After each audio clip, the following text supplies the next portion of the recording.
Strap in, folks. This one's a wild ride. Deputies show up to serve an eviction, making their authority crystal clear. But instead of compliance, the homeowner digs in her heels. She insists the whole process is a fraud, a scam cooked up to target her personally. Rather than face the foreclosure that brought them there, she clings to denial and outrage. What should have been a routine eviction quickly unravels into a full-blown sovereign citizen spectacle. Sheriff's office, serve eviction!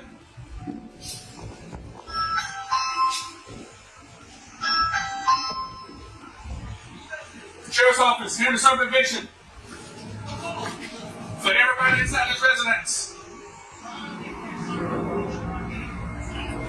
Okay, we're serving eviction. Open up the door, ma'am. I'm not taking eviction from nobody. I've been here for 20 years. I'm not evicting. You go through a process. I haven't been through no process. Can't nobody just come up here. My name is Miss Green. Okay, Miss Green, Deputy Setting. We post a notice on your door. That's not, it said unknown. I'm a known person. I don't know what that means. Miss Green, is anybody else in there with you? My grandson is in here with me. Okay, how's your grandson? He's 19. 19. Why didn't you go to the courthouse when your notice was posted on it? I'm not an unknown person. I'm Joanne Green. I've been here for 20 years. They don't have no contracts with me to be doing nothing with anyone. So I don't know why they're here talking about they can evict me and all this stuff.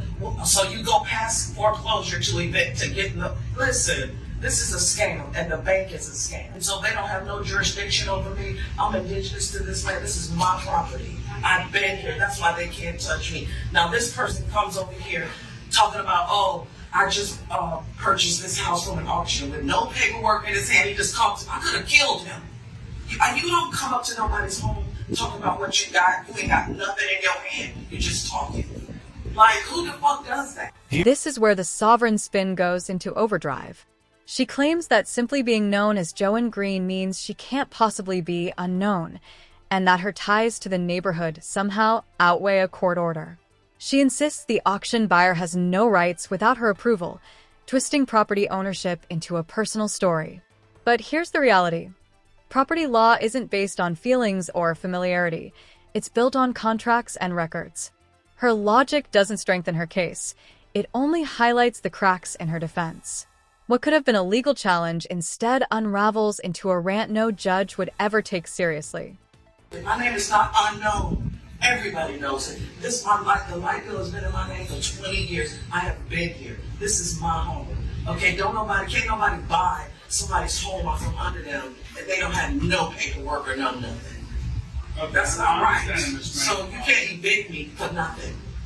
My question to you, Ms. Green, why didn't you go to the courthouse? Because the papers say unknown. I'm not an unknown. If you have something, I've been, all my neighbors know me. I'm part of the neighborhood watch.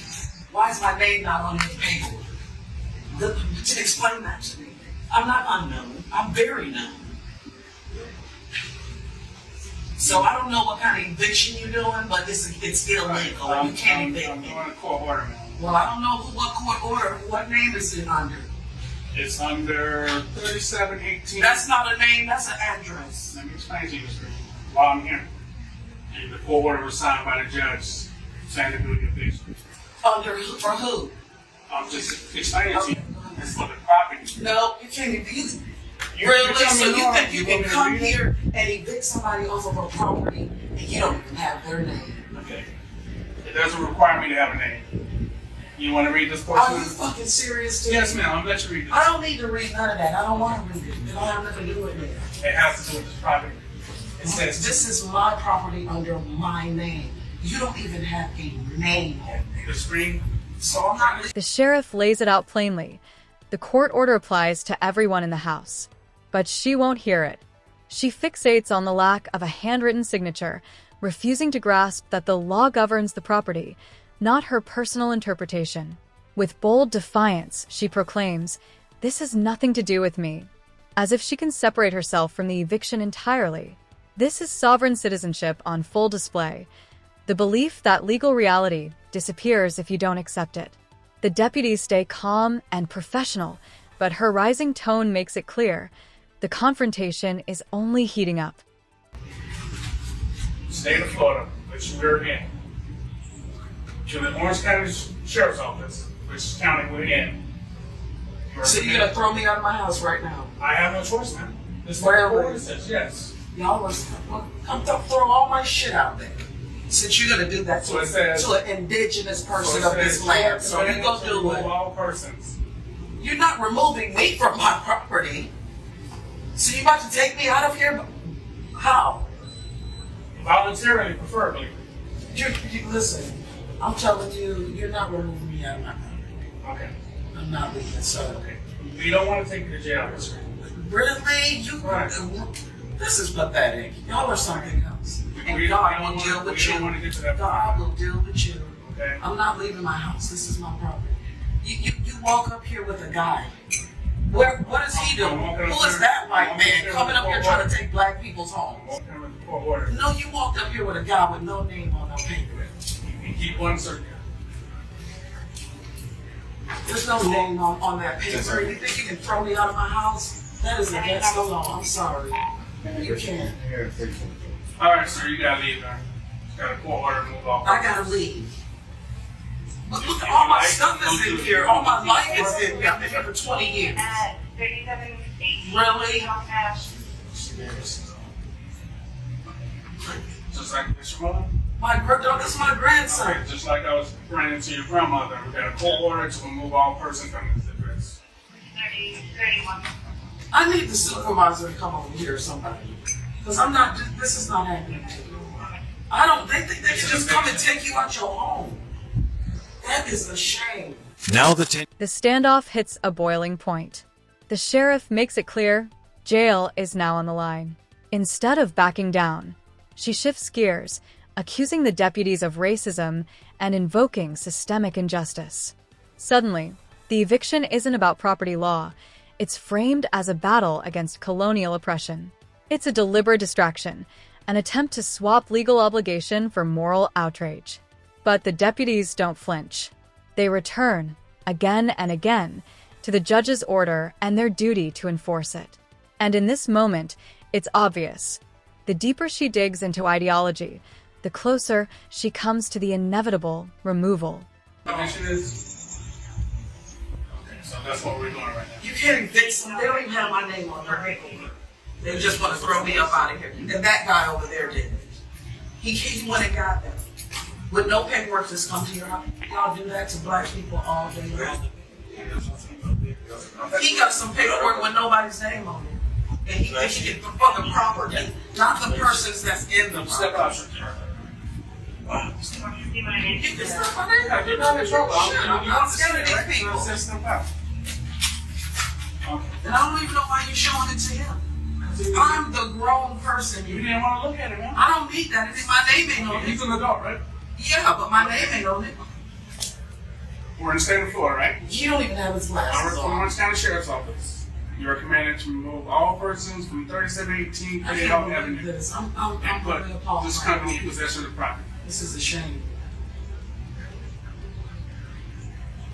So I don't know where they think I'm gonna go. I don't have any place to go. I'm gonna sit here on this damn porch. To remove the person out of the house. To remove all persons. That's a shame. So your best interest is to gather your belongings because we're I don't have nowhere to. Here's where the weight of her choices becomes undeniable. Decades of equity vanish, not because of oppression, but because she refused to take the right steps. She could have gone to court, filed motions, or sought real help. Instead, she gambled everything on sovereign jargon. Now, while she shouts about missing signatures, deputies calmly remind her the order applies to everyone inside. In the end, her refusal to face reality cost her the very thing she claimed to value most, her home. This isn't injustice. It's self-inflicted ruin. You can go to the court and try to fight this. Really? But I need to get out of my I house can't first. stop this eviction. That is a shame. And look at you. Yeah, we don't enjoy doing this. Yes, you But I have a you court order to think do it. you're something. You think that this is beautiful. This eviction is going to happen, Jeffrey. I'm not leaving my house. I'm not. I've been living here for 20 years. You want me to just up and leave because you came over here on my porch telling me what I gotta do. My name ain't on nothing.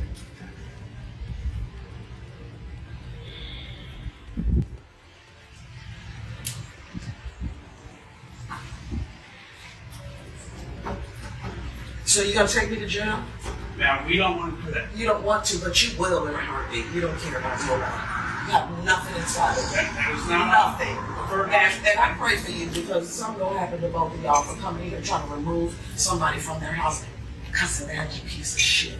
That ain't he's a foreigner It's not on my land. Of the court order. You will pay dearly, honey, if I leave here. Because I don't have no place to go and I'm not leaving. I got too much shit to get out of here.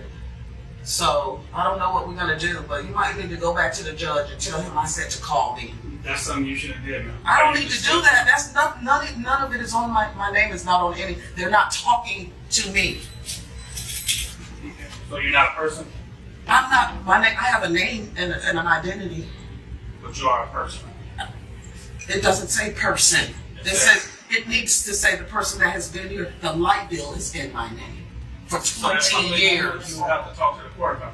I don't need to talk to no court. I'm indigenous. This is desperation in its rawest form. She pleads that she has nowhere to go, accuses the deputies of cruelty, and even calls on divine punishment against them. Her sovereign rhetoric reaches its peak as she claims her Indigenous identity should shield her, overlooking the fact that the courts already gave her options she chose to ignore. By refusing to show up, she forfeited every chance at rent relief or an extension. Now she's cornered, clinging to fantasy, while the officers remain composed. It's a harsh collision, belief against reality, and it's painful to watch it play out. Bought this house at the auction. She's claiming it's sovereign property. We had to go through the eviction process. She's called me many names. Looks like she has requested all the officers' names and badge numbers, and they are writing this information down. Yeah, she's asked for all their badge numbers and names. I guess she filed a complaint. She could have showed up for court, by the way, but her reason for not going to the court date was she has a name. Her name is unknown. She's going back to the door to do something. She unlocked the door, went back in. For some reason, don't know why. The police officers were going in with them. Oh, they have a car. And for the record, it is a BMW. Finally. The meltdown fades and reality finally takes hold. The rightful homeowner steps forward, calm, collected, explaining that he bought the property legally, endured the insults, and trusted the process. The contrast couldn't be sharper. On one side, paperwork and law. On the other, denial and conspiracy. Her cries of sovereignty collapse under the weight of an enforceable court order. And the parting note, that even her BMW might be repossessed, drives it home. Fantasy can't erase accountability. Thanks for watching. Don't forget to like, subscribe, and join us for the next one.